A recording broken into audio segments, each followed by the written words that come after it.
mengajar itu, saya menyelesaikan masalah itu ternyata tidak pas menurut teori ini. Nah, ini Bapak Ibu budaya positif. Apa itu nanti budaya positif? Nanti saya jelaskan Bapak Ibu. Budaya positif atau ekosistem positif. Ekosistem kan lingkup ya. Budaya itu mungkin kebiasaan yang menjadi apa ya? Keseharian anak-anak lingkungan kita yang sudah terbiasa seperti itu jadi budaya. Nah, kita ambil contoh perbandingannya dengan hidup tumbuh-tumbuhan seorang petani Bapak Ibu. Dalam hakikatnya sama kewajibannya dengan seorang pendidik. Kita itu menurut Ki Hajar Dewantara Bapak Ibu, guru-guru itu diistilahkan sebagai petani. Jadi petani itu Bapak Ibu, kalau nanam cabai, nanam terong, nanam sayuran yang lainnya misalkan, tentunya Bapak Ibu dia akan menumbuhkan tanaman tersebut itu sesuai dengan kodratnya si tanaman itu. Tahu maksudnya? Tahu ya? Iya. Kita itu hanya merawat, membimbing supaya dia tumbuh dengan baik. Orang lain. Karena apa? Anak kalau sudah seperti itu, dia sudah menghormati orang lain, aturan itu dengan sendirinya akan terlaksana. Nggak perlu dikuat-kuatkan, anak itu akan. Kenapa? Karena sudah di situ kaitannya dengan orang lain. Hampir semua aturan itu ada kaitannya dengan orang lain. Kalau dia sudah bisa menghargai orang lain dengan baik dari dalam dirinya, maka aturan juga akan bisa dilaksanakan dengan baik. Nah, ini Bapak Ibu, ini ada tindakan guru, ada beberapa yang saya lewatkan ya. Ada tindakan guru, ada hukuman atau konsekuensi ini. Ini tindakan gurunya. Nanti Bapak Ibu, misalkan ini mencatat 100 kali di dalam buku kalimat, saya tidak akan terlambat lagi karena terlambat sekolah dia. Kira-kira itu hukuman atau konsekuensi? Hukuman atau konsekuensi? Yang kedua, lari mengelilingi lapangan basket 2 kali karena terlambat hadir di sekolah. Hukuman apa konsekuensi? Hukuman ya. Nah, kita langsung aja cek Bapak Ibu, iya. Hukuman ternyata Bapak Ibu ya. Anak disuruh, kalau anak pelanggar kita paksa untuk menulis 100 kali. Itu bentuk hukuman. Nah, itu bentuk hukuman. Terus yang tidak hukuman atau konsekuensi begini loh. Ini contohnya, menggantikan kertas tugas teman yang telah dicoret-coret. Dia menggantikan, berarti itu konsekuensi. Kenapa? Karena kembalikan lagi ada kesepakatan di awal tadi, menghargai teman, sama seperti itu. Kesepakatan kelas, ada menghargai teman sekelas, menghargai guru. Nah, di situ dia sudah kena di situ. Dia harus konsekuensinya berarti menggantikan kalau berkaitan dengan teman lainnya. Tuh, yuk. Nah, perbedaan hukuman dan konsekuensi Bapak Ibu. Nah, hukuman itu sesuatu yang menyakitkan, harus terjadi. Sementara konsekuensinya sesuatu harus terjadi. Kalau dipahami Bapak Ibu, kalau hukuman itu sesuatu yang menyakitkan dan harus terjadi. Ya dia pasti kena kan? Harus ya kan? Artinya apa? Sesuatu yang menyakitkan harus terjadi. Dan anak-anak kalau dihukum pasti dia jengkel. Gak ada anak-anak yang dihukum happy. Rata-rata pasti seperti itu. Tapi kalau konsekuensi Bapak Ibu, dia sesuatu harus terjadi. Ya, dia mau menjalankan itu karena memang dia sudah menyadari itu. Konsekuensinya seperti itu. Terus hukuman membuat anak sakit, fisik maupun hati ya, untuk jangka waktu yang lama Bapak Ibu. Kita tidak tahu hari ini kita jewer anak, bisa jadi dia sampai dewasa tua nanti dia akan ingat itu. Bukan pelajaran kita yang kita ingat, justru dia ingat jewerannya. Berbahaya nggak itu? Berbahaya sebetulnya. Niat kita baik, tapi itu berbahaya. Membuat anak merasa tidak nyaman dalam jangka waktu pendek. Nah, kalau konsekuensi, Bapak Ibu, kalau konsekuensi itu jangka pendek saja dia nggak nyaman. Kenapa? Dia harus mengerti, misalkan buku temannya, dia nggak nyaman saat itu, tapi kan dengan persahabatan dengan teman, itu dia tetap nyaman seperti itu. Itu contoh. Mengapa kita memiliki peraturan harus menggunakan helm?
Menjaga kebersihan sekolah, berdoa sebelum dan sesudah kegiatan, aktif dalam pembelajaran, tertib. Yang ini kesepakatan kelasnya, kami guru dan murid yang saling menyayangi, kami murid yang semangat belajar, kami murid yang peduli dengan teman. Di antara A dan B ini manakah yang keyakinan kelas, Bapak Ibu? Yang mana? Yang A atau yang B yang keyakinan kelas?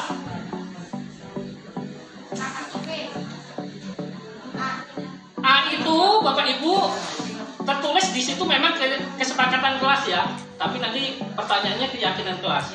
Datang tepat waktu, mengucapkan salam, menjaga kebersihan sekolah, berdoa sebelum dan sesudah kegiatan, aktif dalam pembelajaran dan tertib. Sementara yang di sini, yang B, kami dan guru dan murid yang saling menyayangi, kami murid yang semangat belajar, kami murid yang peduli dengan Tuhan. Ternyata B ya, kesepakatan kelas. Nanti ini targetnya Bapak Ibu. Nah ini ada peraturan, ada keyakinan kelas Bapak Ibu, supaya Bapak Ibu juga paham apa yang saya pahami ya. Nah, selalu kembalikan buku ke tempatnya. Ini bentuk apa ini? Aturan disiplin. Kemudian ada yang lainnya. Ya. Terus dilarang mengganggu orang lain. Nah, Ibu tebak-tebak dulu menurut Ibu. Nanti ada jawabannya. Dilarang mengganggu orang lain. Kemudian hadir di sekolah 15 menit sebelum pembelajaran dimulai. Dilarang melakukan kekerasan. Dilarang menggunakan narkoba, bergantian atau menunggu giliran, menggunakan masker. Ini kan peraturan. Nanti di sini keyakinan kelas, nilai kebajikan yang dituju itu apa? Misalkan selalu mengembalikan buku ke tempatnya, itu nilai kebajikannya apa? Disiplin, tanggung, kan dia harus dijemput. Kamu jawab ya. Ini jawabannya. Ini hanya sekedar gambaran supaya hanya terlepas dari perintah. Artinya anak-anak misalkan tidak usah diperintah itu nggak ada aturan yang harus digembar-gembarkan terus, ya itu sudah bebas, maunya seperti itu anak itu. Pada intinya anak mau bebas. Akan tetapi kebebasan dia itu dia sendiri.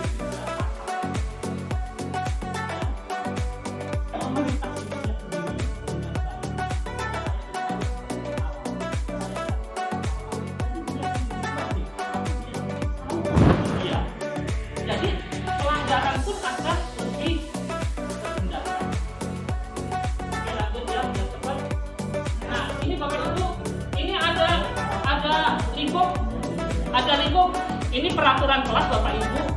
Peraturan itu kita bentuk itu sebenarnya dari lingkup yang kecil, yaitu kelas. Peraturan kelas kita kesepakatan dengan siswa kita yang ada di kelas.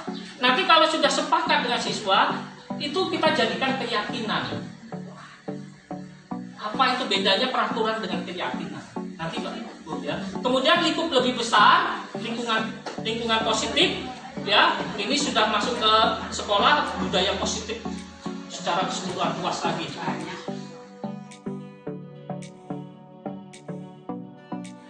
Lanjut teori motivasi perilaku manusia. Itu geser lagi ya.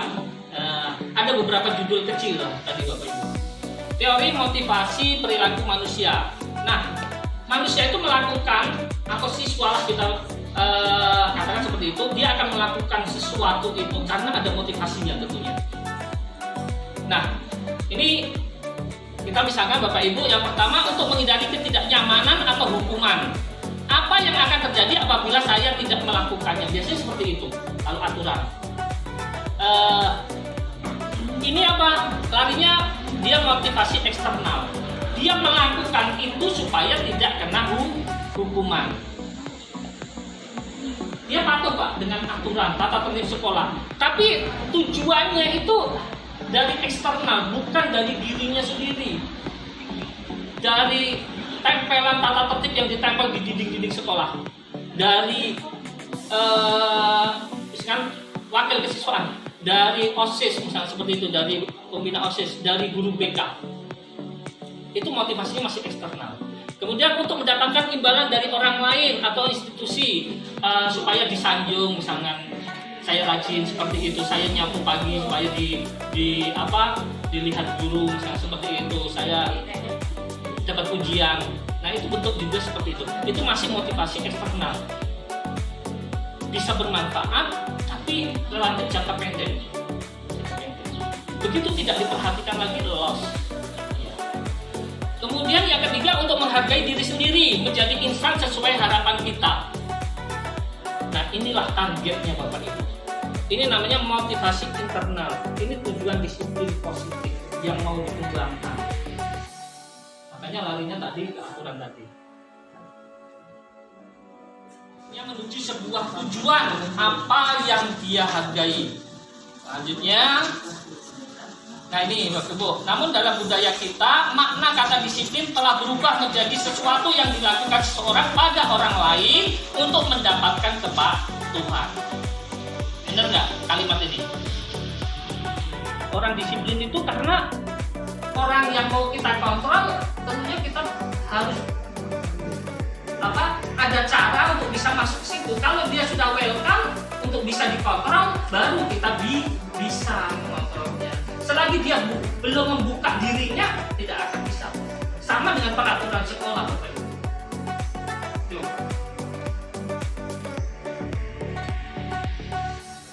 Pemaksaan ada pada saat rujukan gagal. Nah ini lama ya. Pemaksaan ada pada saat rujukan gagal. Nah kalau aturan itu tidak dilaksanakan dengan baik oleh siswa, biasanya seperti itu, tentunya kita lebih tegas. Artinya seperti itu, lebih tegas. Ini teori kontrolnya Bapak Ibu. Ini teori yang mau dilaksanakan atau yang teori kontrol ini teori yang sekarang lagi isunya lagi booming. Ini yang oleh para ahli mau diterapkan di guru penggerak, sekolah penggerak. Kolaborasi dan konsensus menciptakan pilihan-pilihan baru. Nah kalau nggak bisa mengontrol anak, apa maunya anak kamu tuh seperti itu? Maunya apa seperti itu? Tentunya nanti dapat pemecahan masalah. Oh seperti itu. Ya sudah kita sepakati lagi seperti itu. Nanti tentunya kedua belah pihak akan lebih bisa menerima. Model berpikir menang kalah. Kalau model lama ya pasti menang kalah. Kalau anak tidak menaati peraturan pasti kita kalah. Sekolah kalah seperti itu. Menang kalah. Model berpikir menang-menang. Menang-menang ini artinya apa Bapak Ibu? Siswa menang, kita juga menang. Kenapa? Anak akhirnya bisa welcome tadi. Dia bisa mentaati peraturan dengan baik, kita juga menang kan? Akhirnya siswa juga menang, merasa tidak bersalah, tidak disalah.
saya bisa mengontrol orang lain.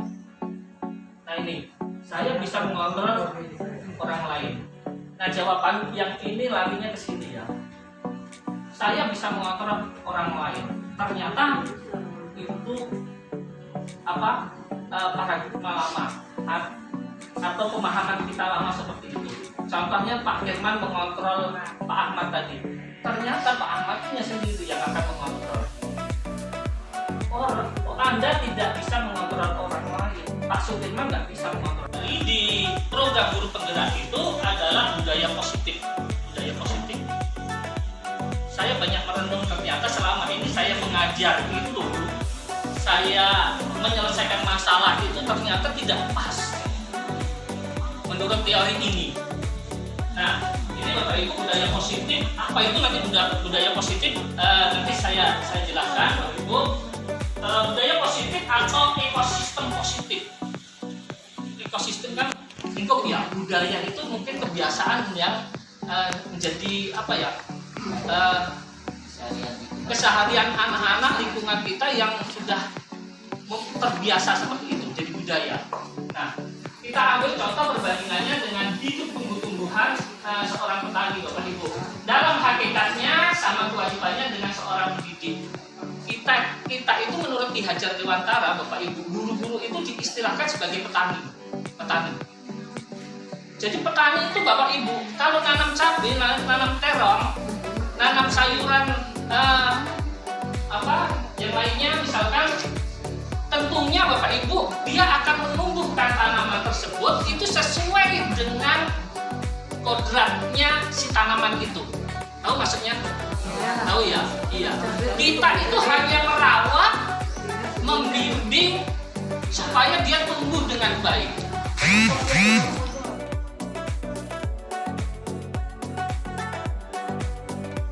Posisi kontrol ya. Untuk sebagai guru kita, yang pertama ada menghukum, yang kedua membuat merasa bersalah, yang ketiga teman, posisi sebagai teman, sebagai pemantau dan sebagai manajer. Yang diinginkan itu adalah sebagai manajer, Bapak Ibu. Yang diinginkan sebagai manajer. Nah, selama ini kita masih pada posisi mungkin di penghukum, pembuat merasa bersalah, mungkin bisa teman seperti itu. Jarang kita sebagai manajer. Nah, sebagai manajer itu kita menyelesaikannya itu harusnya lebih nyaman ya. Anak bisa menerima dan sebagainya. Contohnya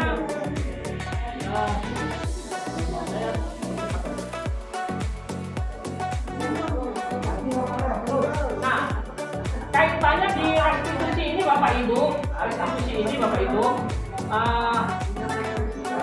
ini restitusi adalah proses menciptakan kondisi bagi murid untuk memperbaiki kesalahan mereka. Nah, ini kaitan video yang saya buat kemarin, Bapak Ibu. Nah, video yang saya buat kemarin. Nah, itu menyelesaikan permasalahan dengan teknik restitusi. Sebetulnya mungkin karena kondisi dan sebagainya, mungkin saya juga kurang luas orangnya dan sebagainya, mungkin Bapak Ibu lebih bagus nanti. Terus Bapak Ibu menyelesaikan itu ada tekniknya Bapak Ibu. Nah, ini tekniknya segitiga restitusi ini ada 3 ini Bapak Ibu. Ada yang pertama stabilkan identitas, validasi tindakan yang salah, dan menanyakan keyakinan. 3 poin itu harus muncul. 3 poin itu harus muncul. Rokok. Kebetulan saya dengar ada yang merokok. Iya. Terus anak itu bukan anak pelaku sebetulnya, bukan si pelakunya. Cuma saya panggil, saya ajak ngobrol, Mas bisa bantu Bapak enggak? Saya mau buat video tentang ini, kamu pura-pura seperti ini. Tapi saya sudah ada pendekatan dulu, kemudian di video saya tulis di deskripsinya, itu ini hanya reka adegan seperti itu, hanya ilustrasi seolah-olah anak ini pemerannya ada saya, ada si ini sebagai siswa, ini sebagai guru, seperti itu. Nah, supaya apa? Orang tidak salah persepsi nanti di sekolah kita kok ada yang merokok seperti itu. Kalaupun ada persepsi seperti itu, dia akan melihat lebih dalam lagi. Oh, ternyata penyelesaiannya seperti itu. Nah, saya inginkan seperti itu. Oh, ternyata cara penyelesaiannya seperti itu. Ternyata ada penyelesaian secara restitusi tadi. Nah, seperti itu. Nah, mungkin Bapak Ibu kalau mempraktekkan segitiga restitusi ini akan lebih baik lagi dibanding saya, gitu ya. Oke Bapak Ibu, itu saja. Terima kasih. Mungkin sebelum saya tutup, ya, ada pertanyaan ya. Ya. Saya diulang pada yang dulu Ella tadi. Nah, saya itu ada pertanyaan kecil. Cara mendisiplinkan siswa sesuai di lingkungan kelas dulu. Merah bulat. Nah, di lingkungan kelas. Ambil contoh satu ya Pak ya. Saya nyuruh siswa menyapu pagi-pagi, menyapu khusus kelasnya. Dia jawab, kok saya Bu? Spontan aja saya jawab, masa mau saya suruh tetangga? Saya bilang seperti itu kan. Nah jadi di sini sesuai dengan yang Pak Anang bilang, mendisiplinkan siswa dari kelas dulu. Sudah saya suruh seperti itu kok dia nggak mau. Nah itu caranya gimana? Nah, ini kalau ini versi yang saya pahami Bu ya, silahkan nanti diterjemahkan sendiri Bu. Ini peraturan kelas diawali untuk menciptakan budaya.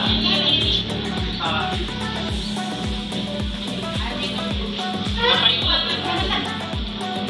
berkaitan dengan pertanyaan Bu Rita, ini gambar ini untuk menciptakan budaya positif dalam ruang lingkup sekolah kita, lembaga ya, itu menciptakan budaya positif itu diawali dari peraturan kelas. Peraturan kelas itu tentunya kan kita buat Bapak Ibu, kita buat, tetapi yang buat itu sebetulnya sebaiknya bukan kita, harus melibatkan anak satu kelas supaya dia memahami kesepakatan itu, peraturan itu. Kemudian kalau sudah kesepakatan itu di ACC oleh semua siswa dan gurunya, ya kan, dia meyakini akan muncul jadi keyakinan kelas. Oh, ini bentuk tanggung jawab saya, nyapu ini bentuk tanggung jawab saya. Berarti atau tadi anak tersebut belum meyakini itu. Belum meyakini. Nah, tugas PR kita harus membuat anak yakin, menjadikan itu keyakinan. Kita harus selalu peraturan itu harus kita sama-sama.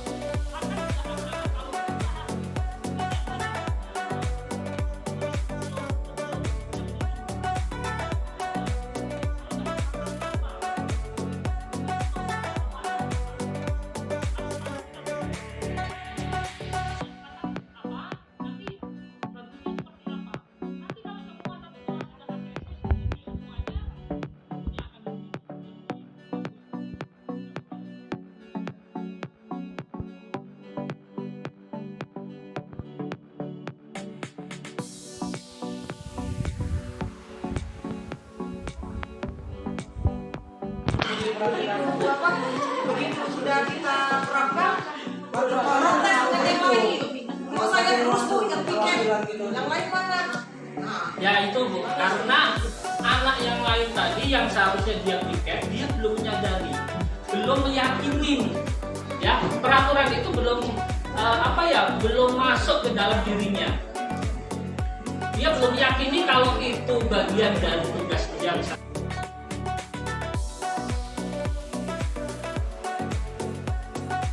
Peraturan itu kan tidak semudah membalikkan telapak tangan hasilnya. Nah, jadi menurut saya jadi harus ada tahapan dan prosesnya. Nah, terus kalau misalnya apakah bisa peraturan yang kita buat itu langsung terjadi prosesnya secara cepat, itu gimana caranya? Saya jawab langsung ya. Iya. Ya, pertanyaan Bu. Ya sih, bagus. Menurut saya sangat bagus. Ya. Tapi makanya tadi saya sebut setuju, ya kan? Ya, itu bentuk saya apresiasi saya untuk Bapak Ibu yang ya setuju, saya setuju, bagus, baik.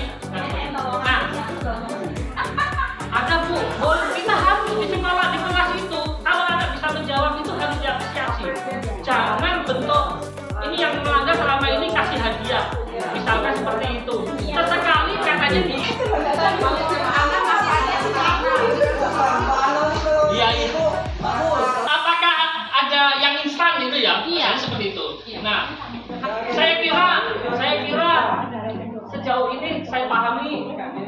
benar Bu, tidak semudah itu. Untuk menjadi instan itu kayaknya susah. Nggak ada ya kita mau instan langsung dapat itu. Karena ini yang kita bina ini bukan benda mati. Bener nggak? Kalau kita membina mobil 100 mau kita susun rapi bisa. Tapi kalau bina anak 10 saja kita mau nyusun rapi itu belum tentu bisa. Iya, betul. Hanya dengan dulu aja kita kewalahan. Nah, berkaitan dengan pertanyaan Bu Yosi, itu makanya Bapak Ibu itu diawali dari pemahaman paradigma Bapak Ibu tentang tadi disiplin, hukuman, ya kan? Terus kebutuhan anak 5 dasar kebutuhan manusia tadi, ada pertahanan, survival, ada cinta kasih tadi, kemudian ada apa tadi, kebebasan, ada kesenangan. Nah, kita harus paham itu. Kalau guru-gurunya semuanya sudah paham, maka maksud tujuan untuk menciptakan budaya positif ini akan terbuka lebar. Tetapi selagi Bapak Ibu tidak memahami itu, konsep disiplin, konsep peraturan, konsep konsekuensi, hukuman itu Bapak Ibu tidak dapat, ya sudah susah mau menciptakan budaya positif, berat sekali. Maka tugas, ya kebiasaan. Menciptakan kebiasaan itu prosesnya lama, budaya itu panjang prosesnya. Nah, makanya Bapak Ibu tugas saya guru penggerak, saya harus menjelaskan materi ini supaya kita pemahamannya sama, kita bisa bergerak bersama.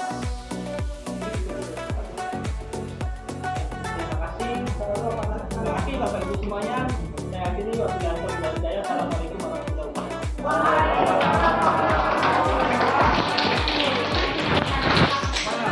Saya hanya menyampaikan yang bagusnya. Artinya Pak Ana, seumpama di sekolah kita ini ada aturan sekolah, artinya kita bisa melibatkan masing-masing kelas itu untuk musyawarah tentang peraturan sekolah ini dengan bagi siswa dan guru menyetujui itu aturannya. Jadi ini aturan sekolah ya, bukan aturan kelas. Apakah harus seperti itu membuat aturan sekolah, dilibatkan siswa atau kita melibatkan masyarakat seperti itu? Selama ini kan kita tidak melibatkan siswa, hanya melibatkan murid-murid. Oke, ya bisa saya terima Pak. Ya, kalau kita lihat gambar dari sini, Pak Alkan ya, peraturan itu kan mulai dari muncul dari lingkup yang terkecil. Lingkup yang terkecil di sekolah kita itu apa? Kelas. Ya, kalau kelas sendiri itu sudah ada aturan dan sudah disepakati dan diyakini oleh anak-anak dengan baik, nanti akan berkembang ke aturan yang lebih lingkupnya lebih luas. Akan menyusun aturan-aturan yang lebih besar ini akan lebih mudah. Kenapa? Anak pun tanpa kita buat aturan yang lebih besar, aturan sekolah itu, anak sudah rapi pasti, sudah bagus karena dia sudah sepakat di sini, sudah meyakini di sininya bagus. Benar nggak? Makanya gambar ini sudah sudah bisa menjawab itulah. Peraturan kelas dimulai dari kelas. Kalau kelasnya sudah bagus, maka tujuan budaya positif sekolah secara kelembagaan itu akan terbentuk. Nah, kalau Pak Alkan tadi nyarankan mau dilibatkan per kelas-kelas itu lebih bagus. Dan maksudnya kan ini kan menyangkut